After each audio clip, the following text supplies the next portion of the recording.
Wait കുറയ്ക്ക് എന്ന് പറയുമ്പോൾ ചില ആൾക്കാർ പറയുന്നതാണ്, എന്റെ വെയിറ്റ് അല്ലേ, എനിക്ക് കുഴപ്പമില്ല, എനിക്ക് ഞാൻ കഴിച്ചിട്ട് കുറയുന്ന വെയിറ്റ് എനിക്ക് കുറഞ്ഞാൽ മതി, ഇല്ലെങ്കിൽ കുറയണ്ട, ആർക്കും പ്രശ്നമൊന്നും ഇല്ലല്ലോ എന്ന് പല ആൾക്കാരും പറയാറുണ്ട്.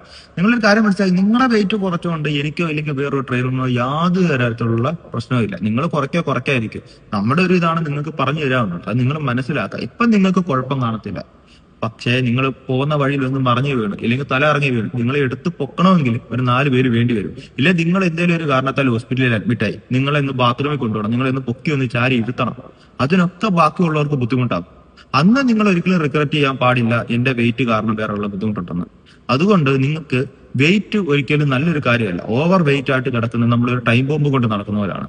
നിങ്ങൾക്ക് എന്ത് വേണമെങ്കിലും എപ്പം വേണമെങ്കിലും സംഭവിച്ചേക്കാം. നിങ്ങൾ ജസ്റ്റ് ഒന്ന് മറിഞ്ഞു വീണാൽ മതി. നോർമലി ഒന്നും പറ്റാത്ത, ഇല്ലെങ്കിൽ എന്തെങ്കിലും ചെറിയൊരു രീതി പറ്റേണ്ട, ചിലപ്പോൾ വലിയ ഒടിവിലോട്ടോ ഇല്ലെങ്കിൽ ടണ്ടന് പൊട്ടാനോ, അങ്ങനെ പല കാരണങ്ങളാവും. അങ്ങനെ ആയിട്ടുമുണ്ട്. വെയിറ്റ് ഉള്ള ആൾക്കാരോട് ചോദിച്ചാൽ ജസ്റ്റ് ഒന്ന് മറിഞ്ഞ കാലം തന്നെയാ മതി, അവർക്ക് ആ നല്ല രീതിക്ക് ഫ്രാക്ചർ ആവാൻ ചാൻസ് വളരെ കൂടുതലാണ്. അതുകൊണ്ട് നിങ്ങളുടെ വെയിറ്റ് കുറയ്ക്കേണ്ടത് ഒരു ട്രെയിനറിന്റെ ആവശ്യം മാത്രമല്ല, നിങ്ങളുടെ ആവശ്യമാണ്. നിങ്ങൾ ഹെൽത്തി ആയിട്ട് ഇരിക്കേണ്ടത് നിങ്ങളുടെ ആവശ്യമാണ്. അതുകൊണ്ട് പ്രോപ്പർ ആയിട്ട് ഡയറ്റ് കാര്യങ്ങൾ നോക്കി വെയിറ്റ് കൺട്രോൾ ചെയ്ത് നടക്കുക. അതാണ് ഏറ്റവും ബെനിഫിറ്റ് ആയിട്ടുള്ള ഒരു കാര്യം. പിന്നെ നിങ്ങളുടെ താല്പര്യമാണ്, നിങ്ങൾക്ക് വേണമെങ്കിൽ അത് ചെയ്യാം, വേണമെങ്കിൽ അത് ചെയ്യാതിരിക്കുക.